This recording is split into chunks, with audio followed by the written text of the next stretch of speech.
So welcome back to Beyond a Reasonable Doubt, everyone. Today we're just going to be continuing on in our series of the top 10 reasons that you should consider Christianity. And today we're talking about the fine-tuning argument.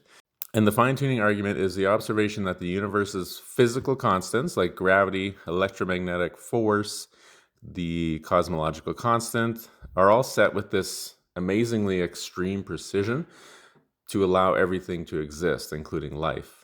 Planets, galaxies, etc., etc. For instance, a change in the cosmological constant by 1 part in 10 to the 120th power, that's 10 with 120 zeros behind it, would make life impossible.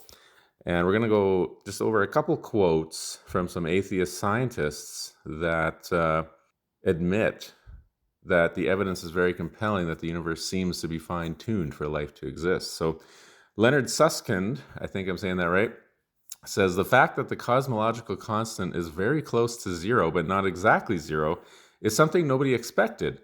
It's tuned to 1 part in 10 to the 120th power. Nobody thinks this is accidental. The question is, what's the mechanism? And Stephen Hawking says the laws of physics appear to be fine-tuned for the existence of life.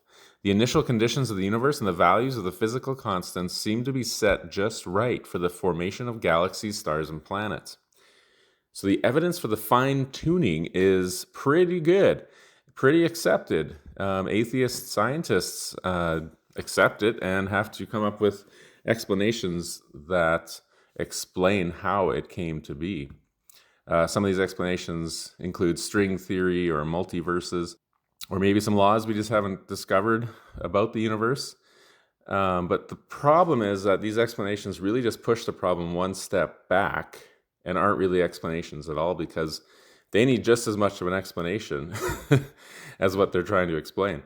And so ask yourself, what could have caused all the physical laws to suddenly burst onto the scene in an explosion at the beginning of time and make it possible for the eventual formation of all the stars and galaxies and eventually life to come onto the scene? There are no other theories that have the explanatory power that believing that an all-knowing, all-powerful, eternal being who exists outside of time and space created our universe out of nothing.